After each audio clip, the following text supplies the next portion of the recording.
Our story today is called A Horseman in the Sky. It was written by Ambrose Bierce.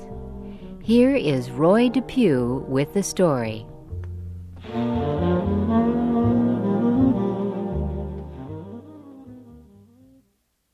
Carter Druse was born in Virginia. He loved his parents, his home, and the South. But he loved his country, too. And in the autumn of 1861, when the United States was divided by a terrible civil war, Carter Druse, a Southerner, decided to join the Union Army of the North. He told his father about his decision one morning at breakfast. The older man looked at his only son for a moment, too shocked to speak. Then he said, "As of this moment, you are a traitor to the South. Please don't tell your mother about your decision. She's sick, and we both know she has only a few weeks to live." Carter's father paused, again looking deep into his son's eyes. "Carter," he said, "no matter what happens, be sure you always do what you think is your duty." Both Carter Druse and his father left the table that morning with broken hearts. And Carter soon left his home and everyone he loved to wear the blue uniform of the Union soldier. One sunny afternoon, a few weeks later, Carter Druse lay with his face in the dirt by the side of a road. He was on his stomach, his arms still holding his gun. Carter would not receive a medal for his actions. In fact, if his commanding officer were to see him, he would order Carter shot immediately. For Carter was not dead or wounded. He was sleeping while on duty. Fortunately, no one could see him. He was hidden by some bushes growing by the side of the road. The road Carter Druse had been sent to guard was only a few miles from his father's house. It began in a forest down in the valley and climbed up the side of a huge rock. Anyone standing on the top of this high rock would be able to see down into the valley.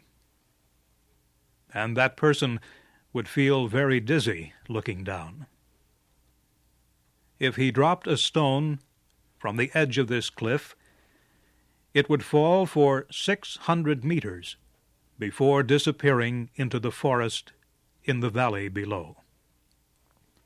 Giant cliffs, like the one Carter lay on, surrounded the valley.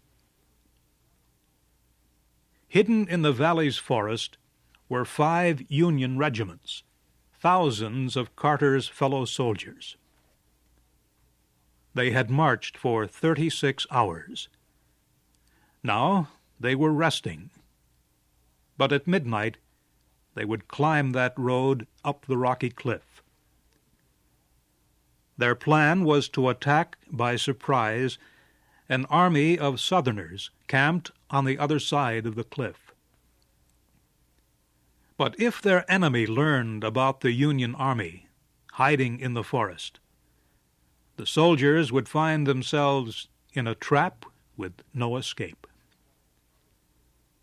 That was why Carter Druse had been sent to guard the road. It was his duty to be sure that no enemy soldier, dressed in gray, spied on the valley where the Union Army was hiding. But Carter Druse had fallen asleep. Suddenly, as if a messenger of fate came to touch him on the shoulder, the young man opened his eyes. As he lifted his head, he saw a man on horseback, standing on the huge rocky cliff that looked down into the valley. The rider and his horse stood so still that they seemed made of stone.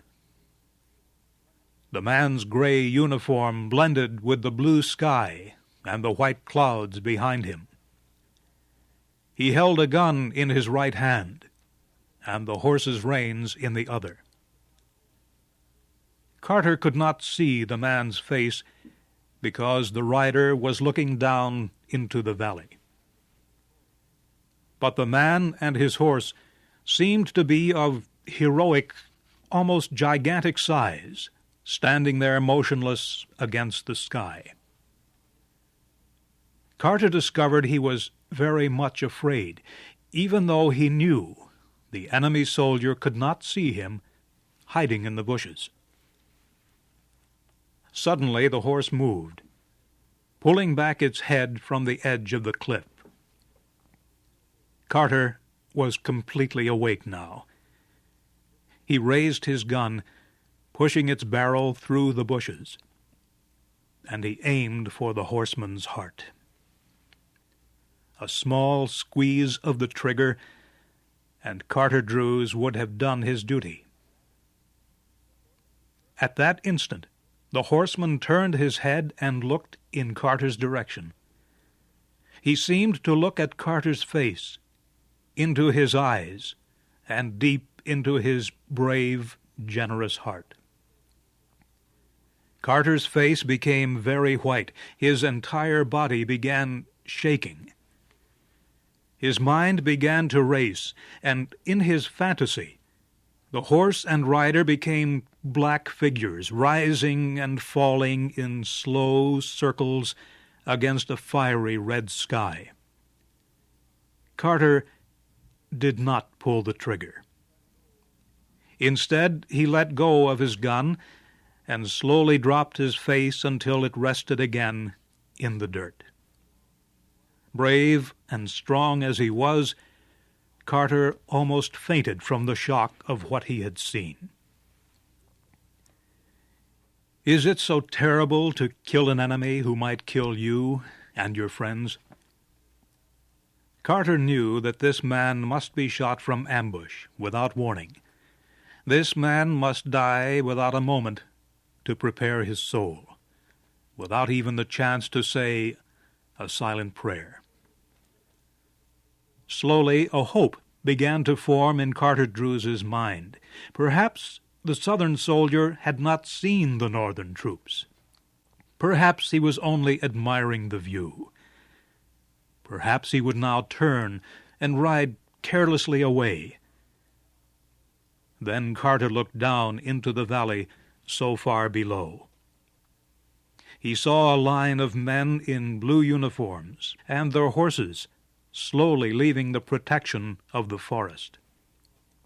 A foolish Union officer had permitted his soldiers to bring their horses to drink at a small stream near the forest, and there they were in plain sight.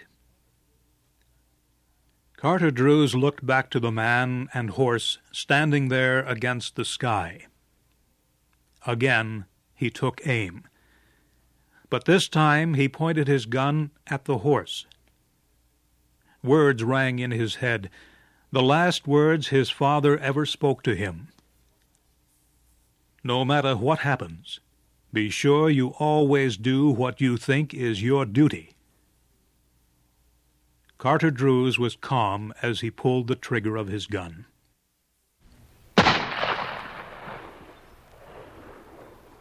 At that moment, a Union officer happened to look up from his hiding place near the edge of the forest. His eyes climbed to the top of the cliff that looked over the valley. Just looking at the top of the gigantic rock so far above him made the soldier feel dizzy.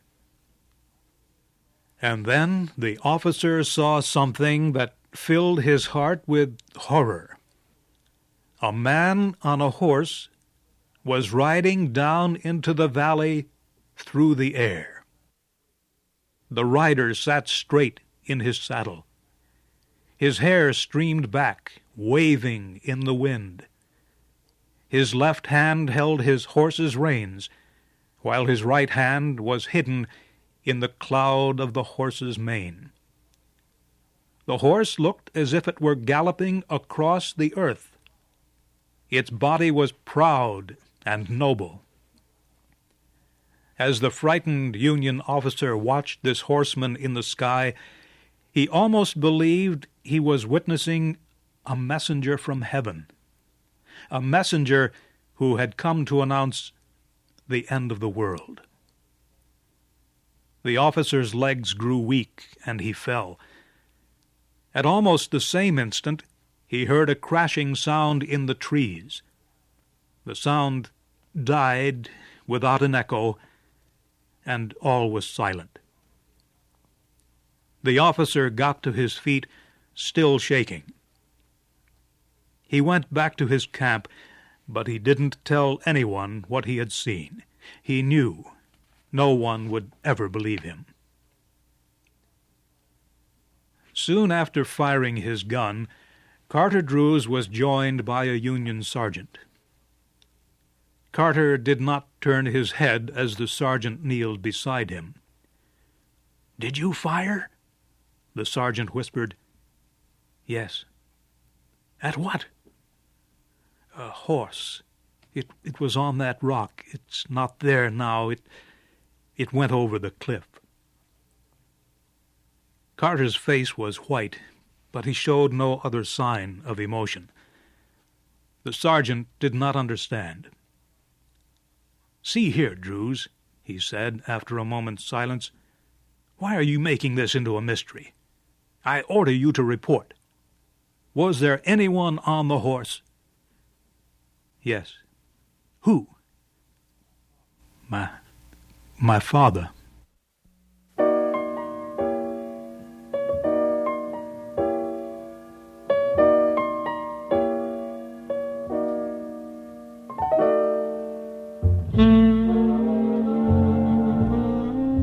You have heard the story called A Horseman in the Sky.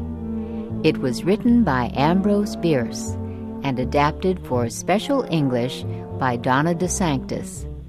Your storyteller was Roy Depew.